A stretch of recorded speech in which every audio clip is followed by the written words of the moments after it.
ಇನ್ನು ಬೆಂಗಳೂರಿನಲ್ಲಿ new ಇಯರ್ನ kick ಹೇಗಿರುತ್ತೆ ಅನ್ನೋ ಕುತೂಹಲ ಅಂತೂ ಎಲ್ರಿಗೂ ಇರುತ್ತೆ. ಹೊಸ ವರ್ಷವನ್ನ ವೆಲ್ಕಮ್ ಮಾಡ್ಕೊಳ್ಳೋಕೆ ಬೆಂಗಳೂರಿನಲ್ಲಿ ಎಣ್ಣೆಯ ಹೊಳೆಯನ್ನೇ ಹರಿಸ್ತಾರಾ? ಆದ್ರೆ ಬಾರ್ಗಳು ವಿಪರೀತವಾಗಿ ಲಕಲಕ ಅನ್ನುತ್ತಾ ಇವತ್ತು. ಸಂಜೆಯಿಂದಲೇ ಕಿಕ್ಕೇರಿಸುತ್ತವೆ ಪಬ್ಬು, ಬಾರ್ಗಳು, ಡಾಬಾಗಳು. ಕೋಟಿ ಕೋಟಿ ಲಿಕ್ಕರ್ಗಳನ್ನ ಸ್ಟೋರ್ ಮಾಡಿ ಇಟ್ಕೊಂಡಿದ್ದಾರೆ. ಅವ್ರಿಗೆ ಗೊತ್ತು ಹೆಂಗಿದ್ರು ಸೇಲ್ ಆಗುತ್ತೆ, ಲಿಕ್ಕರು ಎಣ್ಣೆ ಮಾರಾಟ ಆಗುತ್ತೆ ಅಂತ. ಹಾಗಾಗಿ 100 ಕೋಟಿ ಬಿಯರ್ ಸೇಲ್ ಆಗೋ ನಿರೀಕ್ಷೆಯಲ್ಲಿ ಬಾರು ಪಬ್ಗಳೆಲ್ಲರೂ ಪಬ್ಗಳ ಓನರ್ಗಳಿದ್ದಾರಂತೆ. ಆ್ಯಂಡ್ ಸರ್ಕಾರ ಇವ್ರಿಗೆ ಇಂಡೈರೆಕ್ಟ್ ಟಾರ್ಗೆಟ್ ಕೊಟ್ಟಿರುತ್ತೆ ಬಿಡಿ.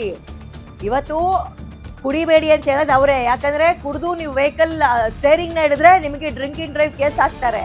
ಇನ್ನೊಂದು ಕಡೆ ನಿಮ್ಮನ್ನು ಆಕರ್ಷಣೆ ಮಾಡೋದಕ್ಕೆ ಕಲರ್ಫುಲ್ ಆಗಿ ಪಬ್ಗಳು, ರೆಸ್ಟೋರೆಂಟ್ಗಳು, ಡಾಬಾಗಳು, ಬಾರ್ಗಳು ಕೂಡ ವೆಲ್ಕಮ್ ಮಾಡಕ್ಕೆ ರೆಡಿ ಇರ್ತವೆ.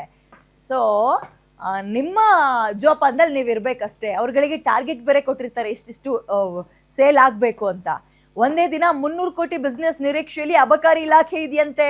ಮಧ್ಯರಾತ್ರಿ 1 ಗಂಟೆವರೆಗೂ ಕೂಡ ಪಬ್ಬು, ಬಾರ್ಗಳು ಓಪನ್ ಆಗಿರೋದಕ್ಕೆ ಅವಕಾಶ ಮಾಡಿಕೊಟ್ಟಿದ್ದಾರೆ. ಈ ಸಲ ಹೊಸ ವರ್ಷಕ್ಕೆ ಬೆಂಗಳೂರಿನಲ್ಲಿ ಎಲ್ಲಿ ನೋಡಿದ್ರು ಎಣ್ಣೆಯ ಹೊಳೆ. ಇವತ್ತು ದುಡ್ಡೊಂದಿರ್ಬೇಕಷ್ಟೇ ನಿಮ್ಮ ಕೈಲಿ.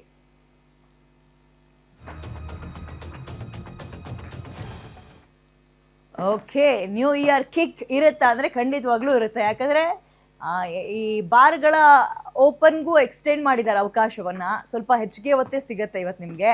ಆ್ಯಂಡ್ ಈ ಪಬ್ಬು, ಬಾರ್ನವರು ಮತ್ತು ಹೋಟೆಲ್, ರೆಸ್ಟೋರೆಂಟ್ಗಳು, ಡಾಬಾಗಳು ಎಲ್ಲೆಲ್ಲಿ ಎಣ್ಣೆ ಸಿಗ್ತದೆ ನಿಮಗೆ, ಲಿಕ್ಕರ್ಗಳು, ಅವರೆಲ್ಲರೂ ನಿಮ್ಮನ್ನು ಇವತ್ತು ವೆರೈಟಿಯಾಗಿ ವೆಲ್ಕಮ್ ಮಾಡ್ಕೊಳ್ಳೋಕ್ಕೆ ಕಾಯ್ತಾ ಇರ್ತಾರೆ.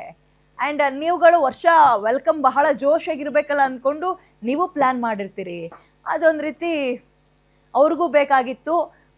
ನೀವು ಕೂಡ ಅದೇ ನಿರೀಕ್ಷೆಯಲ್ಲಿದ್ದೀರಿ. ಒಳ್ಳೆ ಈಡು ಜೋಡಿ.